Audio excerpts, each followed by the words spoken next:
함께 말씀 보시겠습니다. 오늘 제목은 물동이를 버려두고 한 절씩 읽고 마지막 절 같이 읽도록 하겠습니다. 여자가 이르되 메시아 곧 그리스도라 하는 이가 오실 줄을 내가 아노니 그가 오시면 모든 것을 우리에게 알려주시리다.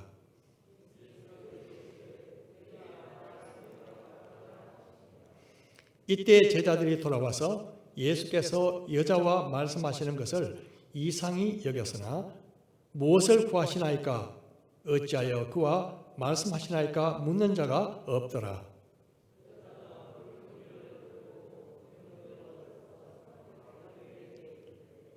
내가 행한 모든 일을 내게 말한 사람을 와서 보라. 이는 그리스도가 아니냐 하니 그들이 함께 읽겠습니다. 동네에서 나와 예수께로 오더라. 아멘. 지난번에 이어서 예수님과 사마리아 여인의 이야기를 이어가도록 하겠습니다. 사실 내용은 불과 채 한 장도 안 되는 42절이지만 읽으면 읽을수록 마치 점점 더 깊은 바다 속으로 빠져드는 것 같아 하는 것이 솔직한 제 심정입니다. 영국의 대설교가였던 마틴 로이드 존스 목사는 대장암으로 은퇴하기 전 1년 동안 이 이야기를 가지고 56회 설교를 했다고 합니다. 이처럼 그가 생애 마지막에 절박하게 전하고 싶었던 것이 바로 예수님이 사마리아 여인에게 말씀하신 생수 이야기였던 것입니다. 예수님 당시 팔레스틴은 남북길이 약 200km도 잘 되지 않는 아주 작은 나라였지만 남쪽 유다, 북쪽 갈릴리, 그리고 그 사이에 딱 중간에 사마리아가 위치해 있었습니다.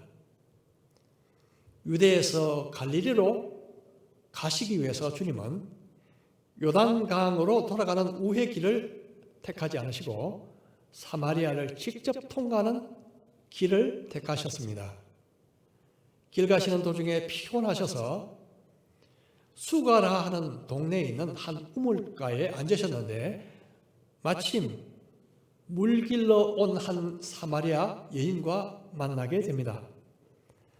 당시 유대인과 사마리아인은 서로 상종하지 않는 적대적인 관계였지만 예수님은 그녀에게 물을 좀 달라 하시면서 이야기를 먼저 꺼내셨습니다. 그 여인은 의아한 듯 어쩌면 다소 빈정거리는 투로 당신은 유대인인데 어떻게 사마리아 여자인 나에게 물을 달라고 하십니까? 그렇게 되물었습니다. 예수님 당시 선생들, 다시 말해서 랍비들은 이 비천한 사마리아 여인에게 물을 청하기보다는 차라리 꾹 참고 말았을 것입니다.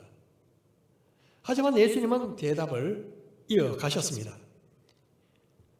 예수께서 대답하여 이르시되 내가 만일 하나님의 선물과 또 내게 물 좀 달라 하는 이가 누구인 줄 알았더라면 내가 그에게 구하였을 것이요 그가 생수를 내게 주었으리라. 사마리아 여인은 예수님을 그저 좀 이상한 유대인 남자로 생각했을 것입니다. 아니, 자기가 도리어 생수를 줄 수 있다니요. 물을 달라고 해놓고. 생수는 문자 그대로 living water, 살아있는 물입니다. 사실 우리가 마시는 물은 생명이 없죠. 그래서 생명을 유지하기 위해서 필요한 물질에 불과합니다. 일반적으로 생수는 샘에서 흘러나오는 깨끗하고 또 신선한 물을 의미합니다. 생수는 수원지가 가장 중요하다고 모든 전문가들이 이구동성으로 말합니다. 몇 년 전 여름에요. 러시아 의료 봉사를 가던 길에 중국 길림성에 있는 한 생수 공장을 들러서 견학한 적이 있었습니다. 안내자의 그 설명에 따르면 그 생수는 해발고도 2744m의 백두산에 내린 비와 눈이 거대한 천연 필터 역할을 하는 화산 안반층을 약 41km나 통과해서 마침내 해발고도 670m에 위치한 아주 청정 지역에 솟아나는 물을 채취한다고 그렇게 설명을 했습니다. 그 후로 저는 그 생수에 그냥 그 생수만 마시고 있습니다만은 본의 아니게 제가 생수를 간접 홍보한 것 같은데 대부분 생수 이름은요 수원지를 직간접적으로 나타내고 있습니다. 수원지. 그렇다면 예수님이 말씀하신 이 생수의 수원지는 어딜까요? 바로 예수님 자신입니다. 예수님 자신이 그 생수의 수원지라는 것이죠. 그럼 그 생수는 무엇일까요? 뒷부분에 나오는 요한복음 7장에서 사도 요한이 답을 주고 있습니다. 명절 끝날 곧 큰 날에 예수께서 서서 외쳐 이르시되 누구든지 목마르거든 내게로 와서 마시라. 나를 믿는 자는 성령의 이름과 같이 그 배에서 생수의 강이 흘러나오리라 하시니 이는 그를 믿을 자들이 받을 성령을 가리켜 말씀하신 것이라. 예수께서 아직 영광을 받지 않으셨으므로 성령이 아직 그들에게 계시지 아니하시더라. 그 생수는 바로 예수님을 믿을 자에게 주시는 성령님을 가리키고 있습니다. 성령님은 마치 우리 속에 있는 생수의 강과 같아서 넘쳐 흐르는 특성이 있습니다. 그리고 그 생수는 우리에게 영생하도록 생명을 주는 것이죠. 바로 리빙 워터입니다. 성령님은 예수님께서 영광을 받으신 후에 믿는 성도들에게 부어주셨습니다.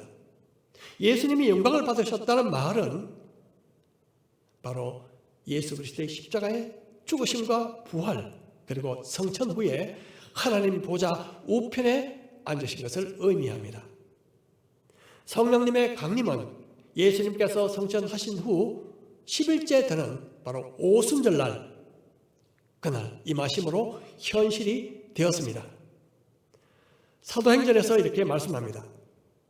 하나님이 오른손으로 예수를 높이시매 그가 약속하신 성령을 하나님께 받아서 너희가 보고 듣는 이것을 부어주셨느니라. 영원토록 목마르지 않게 하는 그 생수의 수원제는 바로 예수님이십니다. 그리고 생수 같은 성령님은 우리 영혼의 갈증을 채워주십니다.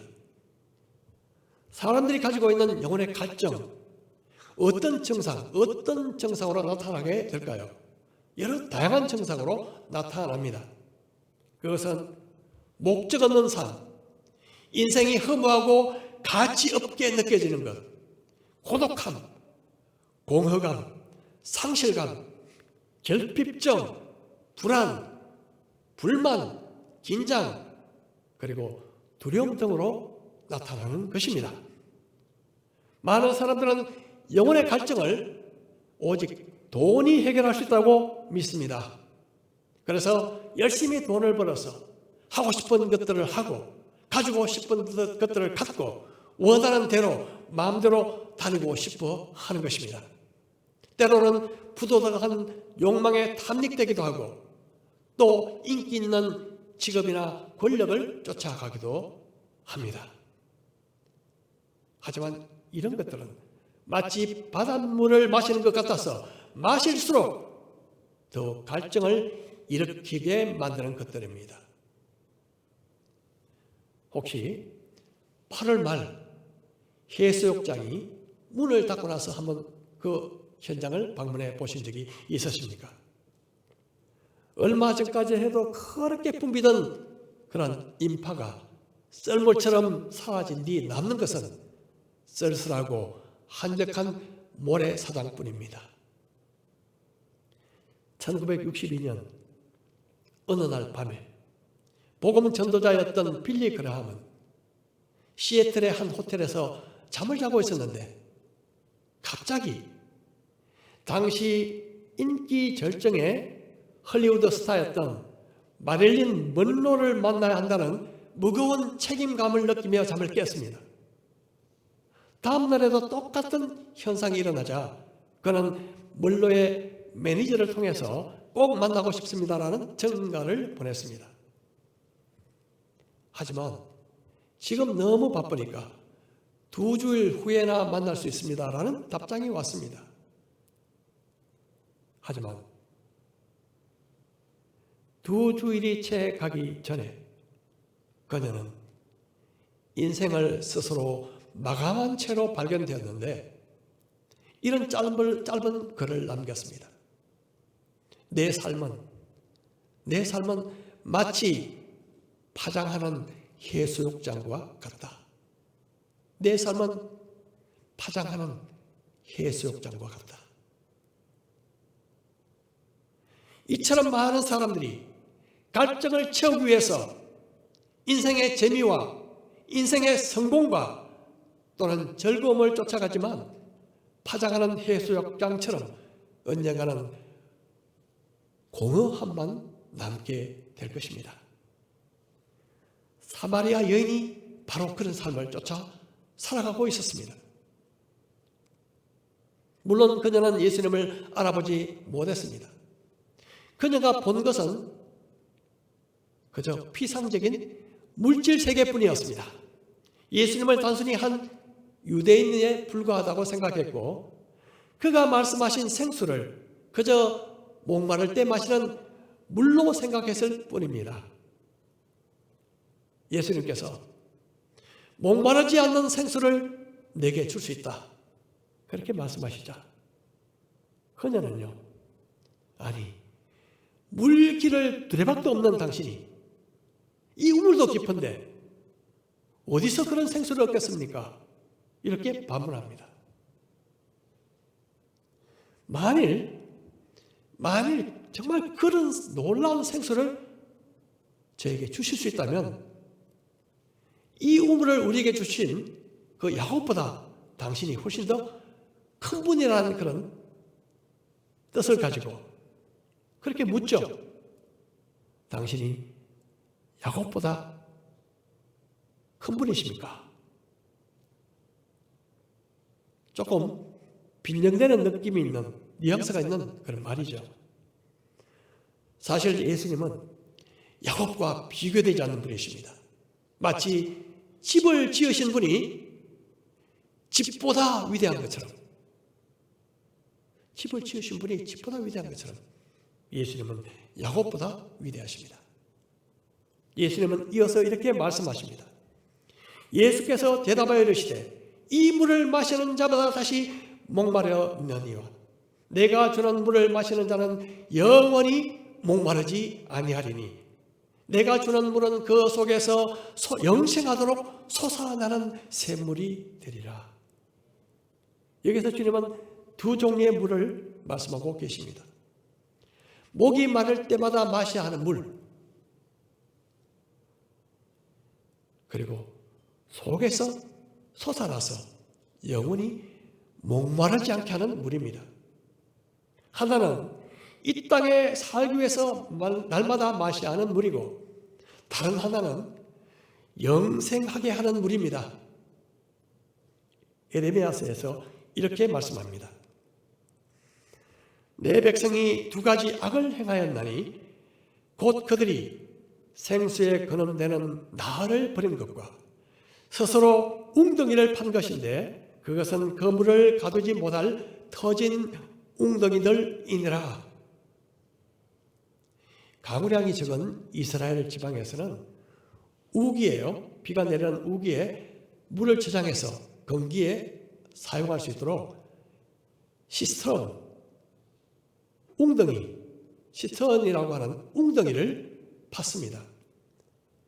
그런데 그 웅덩이가 터지거나 만약 금이 가면요 물이 새게 되죠. 그렇게 되면 아무리 힘들게 팠다 해도 무용지물이 되고 맙니다. 물이 다 새버리니까. 이처럼 많은 사람들이 물을 가두지 못하는 웅덩이를 열심히 파고 있다. 하나님은 그렇게 말씀하고 계십니다.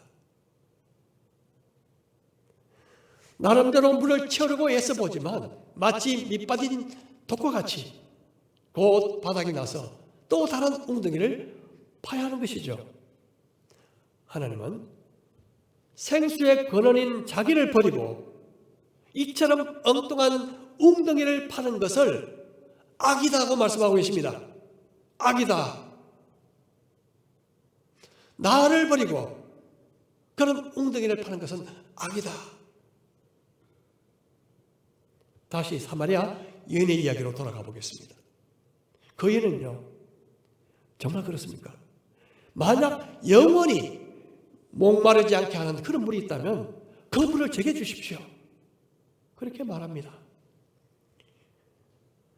4장 15절입니다.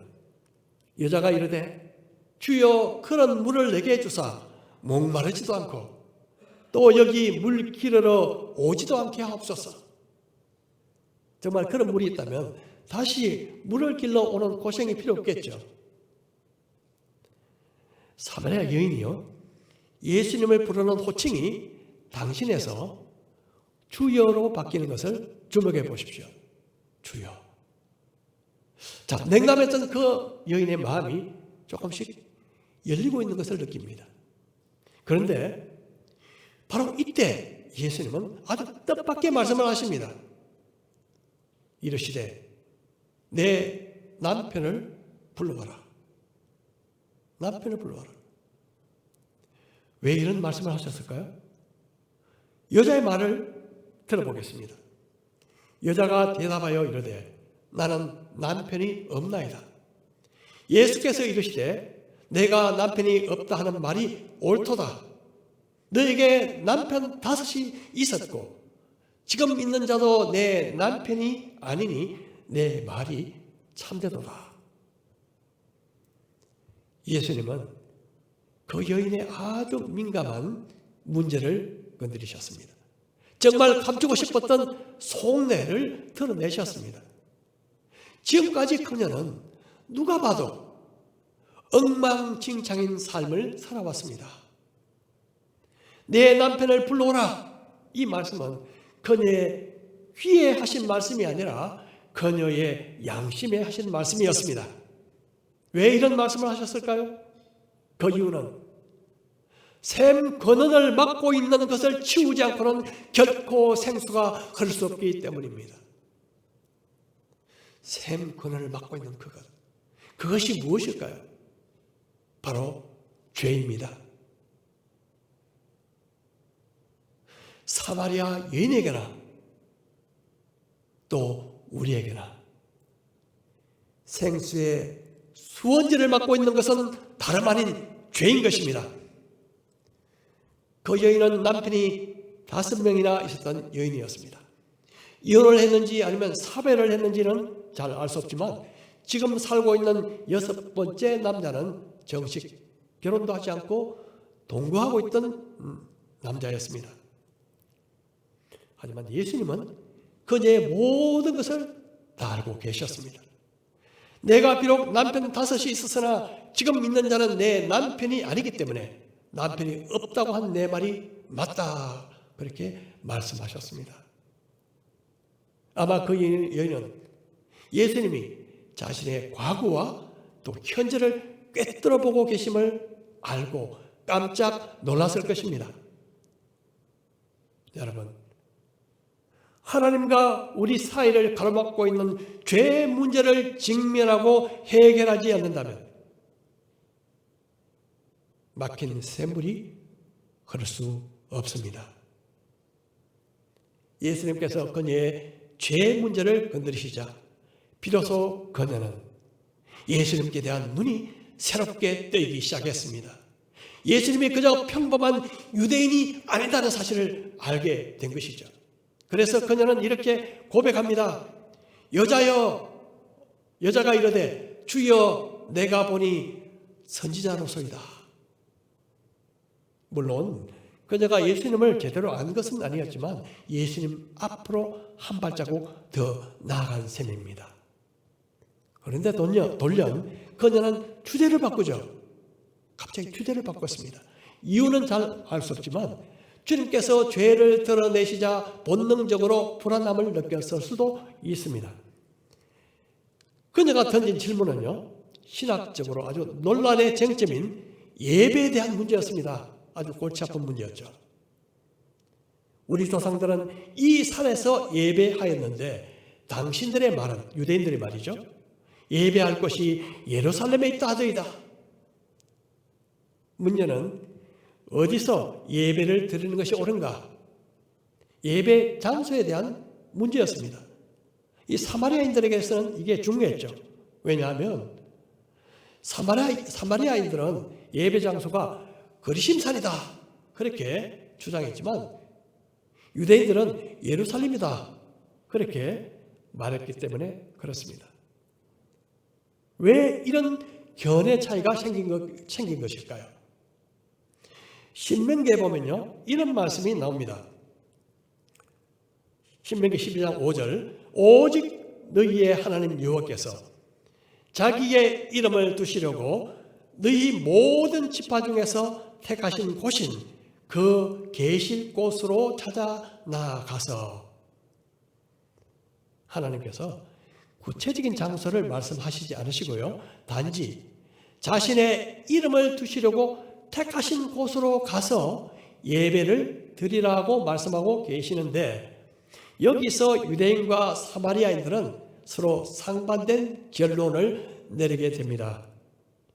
유대인들은 솔로몬 성전이 있는 예루살렘이 바로 하나님이 택하신 곳이다 그렇게 여겼지만, 사마리아인들은요, 세겜에 있는 거리심산이라고 그렇게 결론을 내리게 됩니다. 그 이유는 사마리아인들이 모세 오경만을 경전으로 믿었기 때문인데요. 모세 오경이 끝나는 모세 시대까지 과연 하나님께서 말씀하신 택하신 장소가 어딘가 찾다가 거리심산이 있는 세겜에 주목하게 된 것이죠. 왜냐하면 그곳은 바로 믿음의 조상 아브라함이 약속의 땅인 가나안 땅으로 처음 들어갔을 때 처음으로 제단을 쌓은 곳입니다. 예배를 드렸다는 것이죠.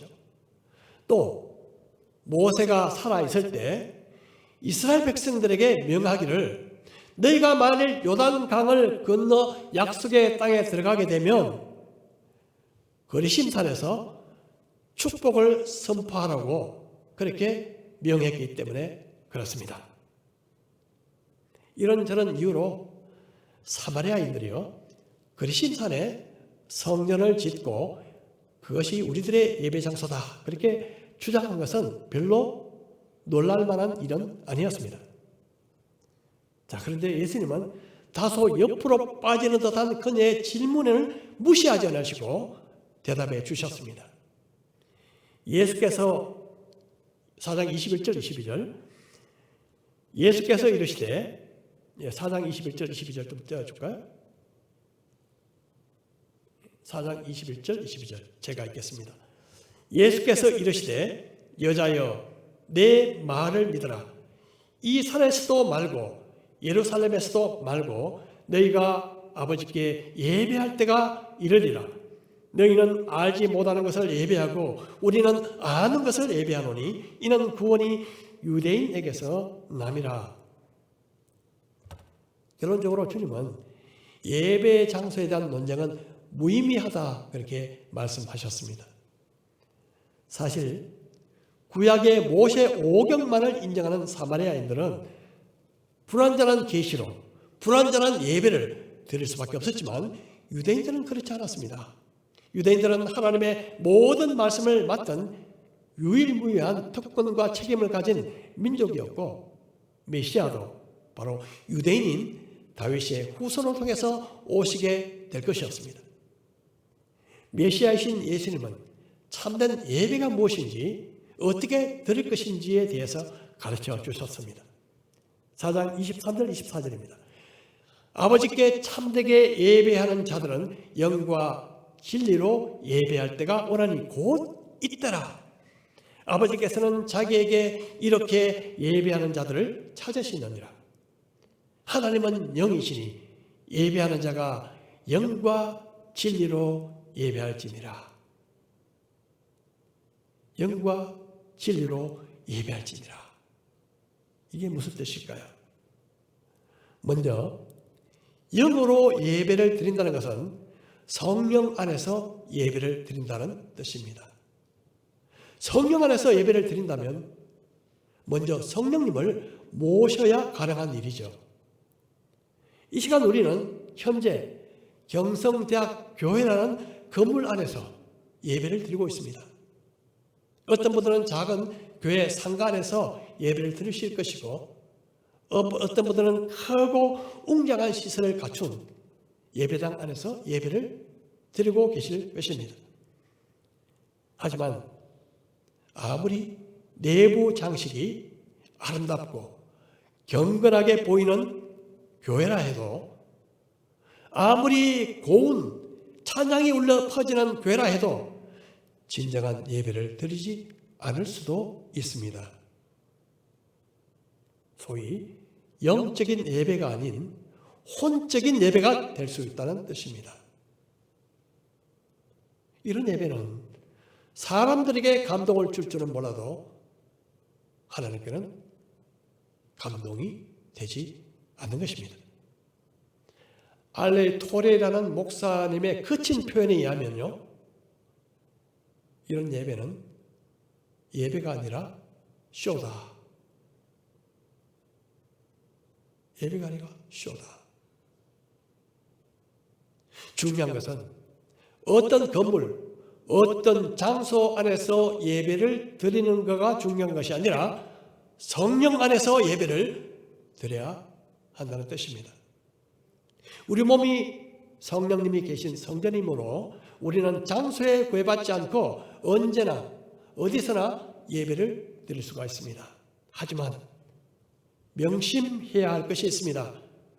그것은 성령께서 비춰주시는 빛 안에서 예배를 드려야 한다는 것입니다.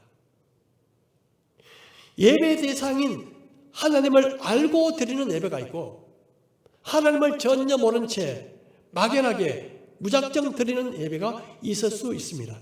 어느 쪽이 참된 예배일까요? 당연히 하나님을 알고 드리는 예배겠죠. 하나님을 알기 위해서는 반드시 성령의 빛이 필요한 것입니다. 성령님은 하나님이 어떤 분이신지 우리에게 계시해 주시기 때문입니다. 그러므로 우리는 성령님 안에서 하나님을 더욱더 깊이 알아가야 하는 것입니다. 하나님을 올바르게 알면 알수록 우리는 하나님께 더 올바른 예배를 드릴 수가 있는 것입니다. 또한 예배는 진리 가운데 드려야 합니다. 진리로 예배를 드린다는 것은 바로 진리이신 예수님을 통해서 예배를 드린다, 그런 뜻으로 볼 수 있습니다. 예수님은 우리와 하나님 사이에 가로막힌 죄의 장벽을 십자가의 피로 제거해 주셨습니다. 그러므로 예수님을 통하지 않고 하나님 앞으로 나아갈 수 있는 방법은 전혀 없습니다. 일주일 동안 우리가 아무리 경건하고 아무리 신실한 삶을 살았다 하더라도 이 자리에 나와 예배 드릴 수 있는 이유는 단 한 가지입니다. 예수 그리스도의 보혈인 것입니다. 그러므로 우리는 예배를 드릴 때마다 십자가의 보혈을 지나 아버지 품으로 나아가야 하는 것입니다. 우리는 예배를 드릴 때마다 이 사실을 꼭 기억할 필요가 있습니다. 십자가의 보혈을 통해서 아버지께로 나간다. 결국 성령님과 예수님이 빠진 예배는 더 이상 예배가 아닌 것입니다. 자, 이 사마리아 여인은요, 이제 마지막 말을 고백처럼 예수님께 드립니다.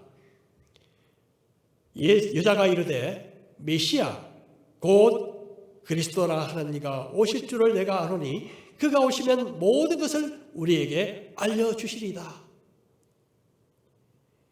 유대인들이 그랬듯이 사마리아인들도 메시아를 고대하고 있었습니다. 마침내 그녀의 마음이 열리고 빛이 비치기 시작했습니다. 메시아를 향한 갈망이 있음을 고백한 것입니다. 이때 예수님께서 말씀하시죠. 우리 함께 읽어보겠습니다. 시작. 예수께서 이르시되 내게 말하는 내가 그라 하시니라. 정말 엄청난 말씀입니다. 너무나 분명하고 그리고 짧은 이 한마디 말씀이 한 여인의 인생을 송두리째 뒤바꾸어 놓아버렸습니다. 그동안 쌓였던 온갖 의심과 의구심이 한순간에 무너져 버렸습니다. 마시고 또 마셔도 목마를 수밖에 없는 그 물을 걷기 위해서 우물가를 찾았던 그 여인, 마치 인생을 그런 식으로 고단하게 살았던 그 여인이 드디어 생수에 그는 대신 바로 메시아를 만나게 된 것입니다. 바로 앞에 계신 분이 평범한 유대인이 아니라 바로 메시아 그분이라는 사실을 깨닫게 된 그 순간 그녀는 털고 있던 물덩이를 내려놓고 말았습니다. 더 이상 물을 깃는 일이 중요한 것이 아니었습니다. 그녀는 드디어 마을로 달려갑니다. 여자가 물동이를 버려두고 동네로 들어가서 사람들에게 이르되 내가 행한 모든 일을 내게 말한 사람을 와서 보라. 이는 그리스도가 아니냐 하니 그들이 동네에서 나와 예수께로 오더라. 그녀는 그동안 자신과 온갖 벽을 쌓고 살았던 동네 사람들을 향해서 외칩니다. 나의 죄스러웠던 과거를 모두 알고 계신 그분을 만났습니다. 와서 보시오. 이는 그리스도가 아닙니까? 많은 사마리아인들이 그 여인의 말을 듣고 몰려오기 시작했습니다. 생수의 근원을 발견한 한 여인을 통해 또 다른 사마리아인들이 예수님을 만났습니다. 예수님은 우리 영혼의 갈증을 채우실 유일한 생수의 근원이십니다. 그분을 나의 주, 나의 구세주로 고백하고 믿으며 내 삶을 주님 앞에 드린다면 성령님이 내 안에 오셔서 더 이상 인생의 목마름을 다 제거해 주실 것입니다. 그 목마름을 사라지게 하실 것입니다. 그리고 나면요, 내 마음에 새로운 갈망이 자리 잡기 시작합니다.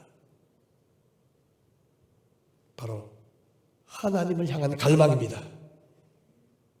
하나님을 향한 갈망입니다.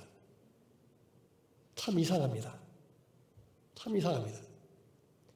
세상에 있는 것들을 갈망하면 갈망할수록 더욱더 목마르게 되지만 하나님을 갈망하면 갈망할수록 우리 영혼은 만족함을 누리게 된다는 사실입니다. 여러분, 이 생수가 있으십니까? 아직도 고백하지 못한 채로 그 생수의 수원지가 꽉 막혀 있지는 않으십니까? 아니면 아직도 결코 만족 주지 못할 물을 얻기 위해서 이곳저곳 힘들게 다니며 웅덩이를 파고 계시지는 않으십니까? 세상이 주는 갈증이 아니라 하나님을 향한 갈망을 가지고 계십니까? 마지막으로 꼭 하고 싶은 이야기가 하나 남아 있습니다.